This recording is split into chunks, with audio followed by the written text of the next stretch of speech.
Hello and welcome back to Fantasy Entertainment. Today's video is a read-through of Game of Thrones Season 7, Episode 3, The Queen's Justice. This was a dense episode packed with many important details, funny lines, and emotional moments. Let's get into it.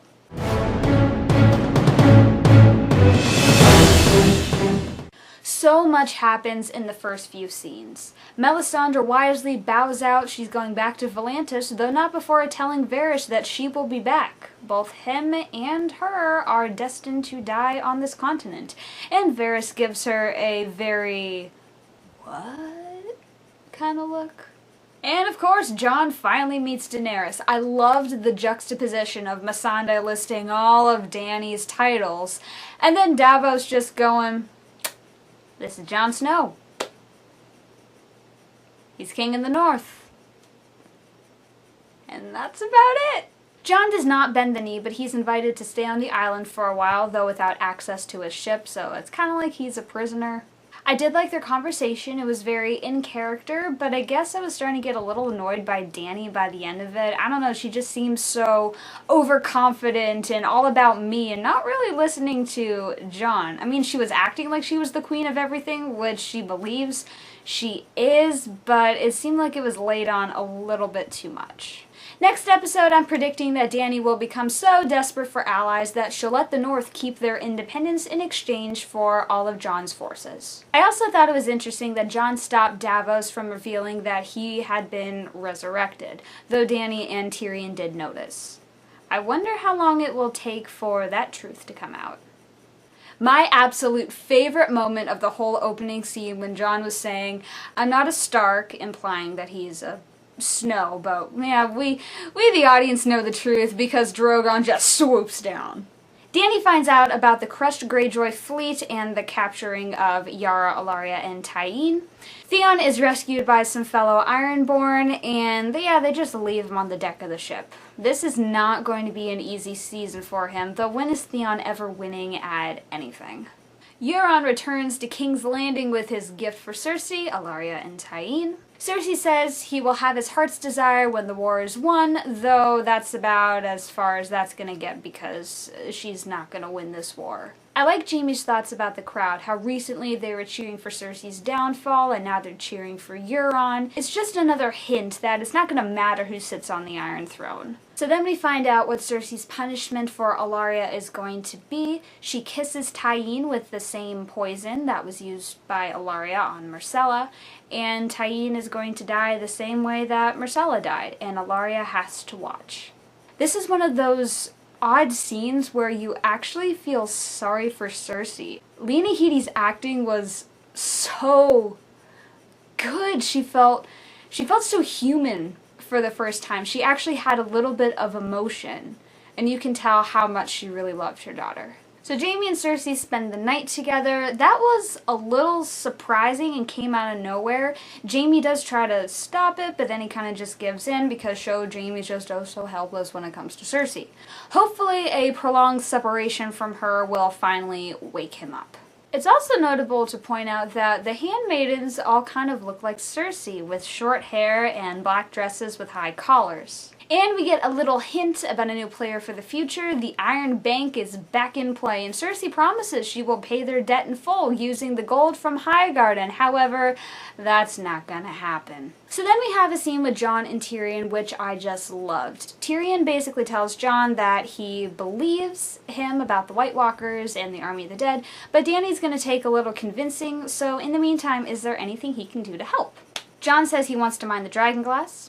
Dany agrees because they want to build a good relationship for an inevitable alliance. Then Jon and Dany have a talk. She shows him her dragons, which she named after her brothers. Hint, hint, nudge, nudge. Rhaegar, yeah, we know.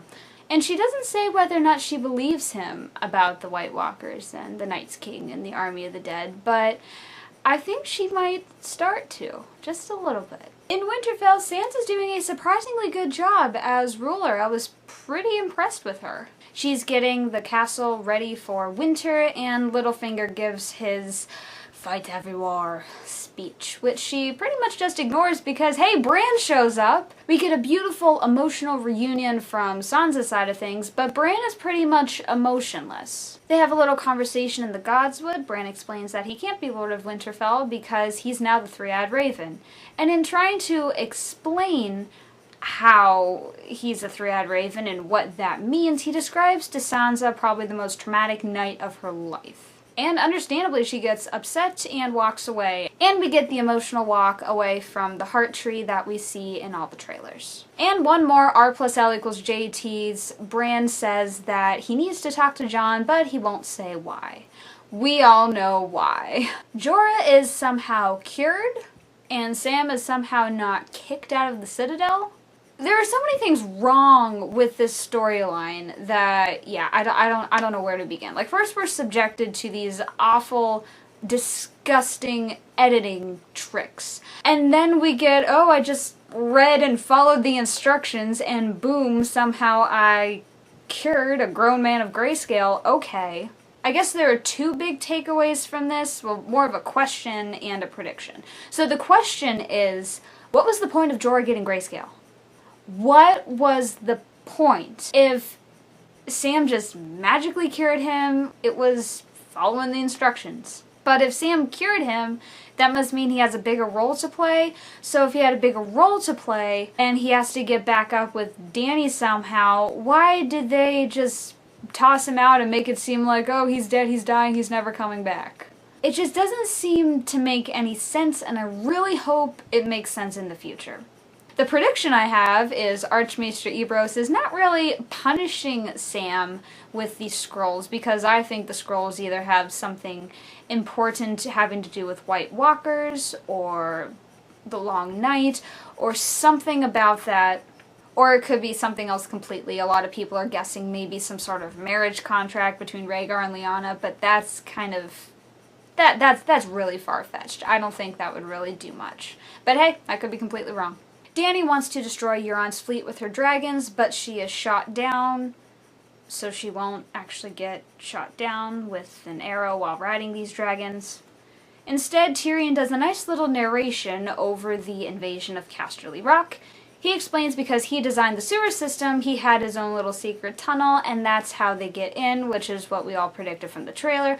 However, the Unsullied take over the castle easily because most of the Lannister forces aren't there. And while Grey Worm is all confused and very much alive, I'm happy to say, he looks and sees Euron's destroying all their ships. So basically the Unsullied are stuck having to walk across the entire continent through all the Lannister forces. Now all the Lannisters, headed by Jaime and Bronn and Lord Tarly, are down at Highgarden, which... there's not really a battle, but there doesn't need to be a battle because apparently they're not that good at fighting, and I guess it's implied it was more of a massacre. And then we get to one of the best scenes of the whole episode. So Jaime goes and talks with Olenna. She sees that death is inevitable and offers to let Jaime dump anything on her because what he says isn't gonna leave the room because, yeah, she knows she's dead. We find out that Jaime learns from his mistakes is actually him learning from battle mistakes versus Robb back in season 1 or 2. And it's not Jaime realizing that, oh, Cersei's a monster, I should totally get away from her. Though hopefully with little seeds planted here or there, also by Olenna, that maybe he might start keeping his distance and realize that she is crazy. But we do see that Jaime has changed, or at least he's a lot kinder than his sister is, because he says all the things that Cersei wanted to do to Olenna, but instead he gives her a simple, painless poison. Olenna drinks it all like a champ, and she uses her last words to confess that she's the one who killed Joffrey. Be sure and tell your sister that. And yet again, Nikolai Coster-Waldau's reactions are just perfect. I loved watching him in this scene, the slow realization about what he just heard, what it all means, everything that's happened over the past few years. And the biggest thing is, now he can try to convince Cersei that Tyrion is innocent. So it's the end of the Tyrell family, but the Queen of Thorns kept her reputation up until the end.